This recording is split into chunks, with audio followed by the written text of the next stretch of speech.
I'm so tired. Graham and I are going back to California today. And when I don't get 8 hours of sleep because of how much I work out, I literally am just dead. And so I went out with some friends the night before, totally fine. But I didn't get 8 hours of sleep. Also, I probably have a little bit of mascara beneath my eyes. I don't even care, I just want to sleep.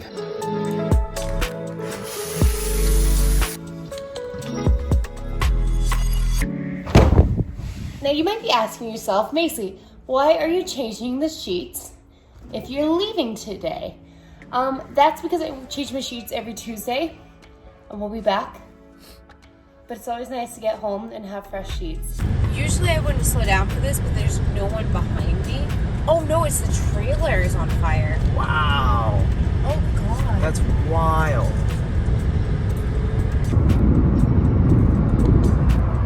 We've been driving for 2 days. All right, so just about to go to bed. Gonna wake up early and try to go to a thing for motivation. We'll see how it goes. I'm headed over. I'm now already gonna be like 5 minutes late by the time I make it there. I wanted to go to the Ryan Trahan thing because I feel like I've needed motivation on YouTube stuff. My other ventures have been just growing so much more. It's been taking a lot of time away from YouTube, and then I feel like once I finally get to doing YouTube, I'm exhausted and I'm not having the same passion for it as I once did. Like, I'm posting a video making like 40 bucks, and it's like hours of work. Or I could get a new personal training client and make like 40 to 50. That's like the human experience on the other side of the YouTube channel. And working hard is easy when you know it will bless someone's day. Do you have like identity crises all the time, like me? Like, I think this is just a great way to operate. It's going good so far. It's kind of fun because okay, I'm just too awkward for this. Hold on. People keep walking by. I feel very awkward. I will talk about this later. And we should look to them as trend forecasters in the coming months. And those three channels are Eric, Michelle Carre, and Ryan Trahan. Spencer, what did you think? Oh, I'm vlogging. Hi, sorry. Oh my God, I'm so shit. Okay, what did you think? Stories, emotion, and rhythm.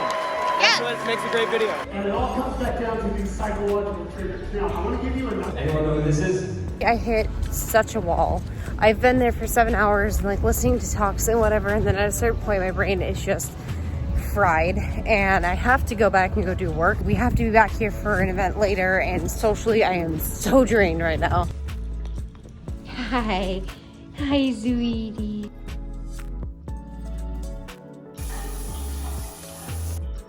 Woo, business on the top. Actually, this isn't business. Sweats on the bottom. This is what I live with when we're at this house.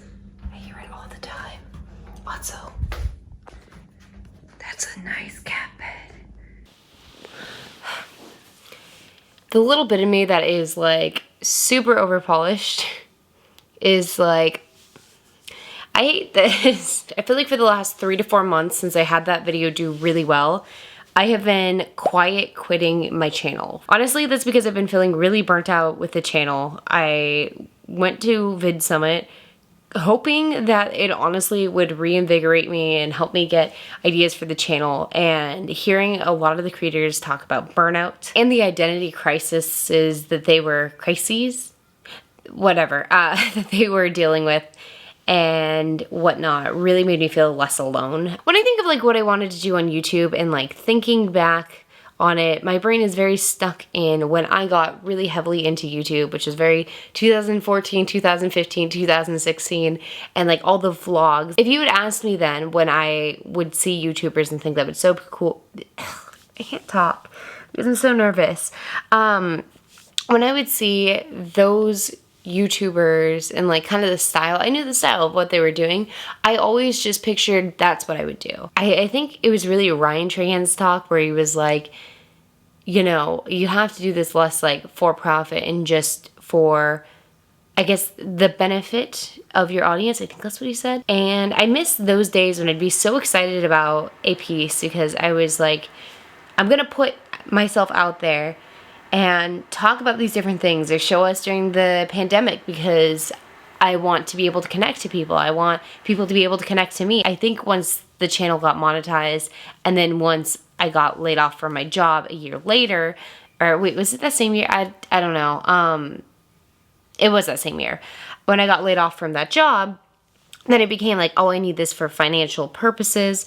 And then I started that new job, and then it was less of that. Then I left that job, and then there was this stress on the channel of like, it would kind of flip-flop between like I'm doing it for the benefit of the viewer, and then like I'm doing this to profit for myself. Which is why in March I was like, I'm gonna do the personal training stuff.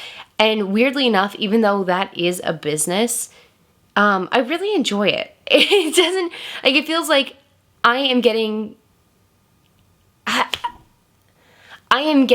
the first benefit with the personal training of helping people, and then as a secondary benefit, I get to make a living off of, which is really, really cool. And I want that same balance that's just naturally happened for me with the personal training stuff on my YouTube channels. I mean, the second one doesn't make money, but you kind of get what I mean. Like, I want first and foremost for my videos to be about me sharing my experiences and sharing things that are going on, and maybe you learn something from it, or maybe you just find a little bit of escapism. Going forward with my channel, I think I'm trying to put those intentions because I can live off of my personal training business.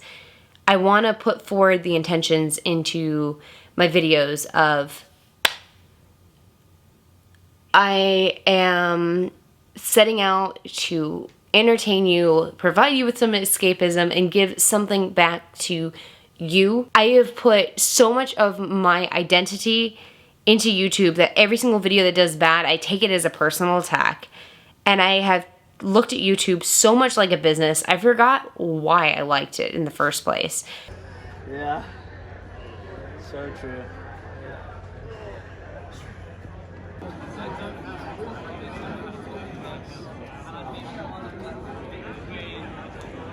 Okay, so I just got home from the event, and I wasn't planning on vlogging this, but then after something happened, I was like, I gotta talk about it.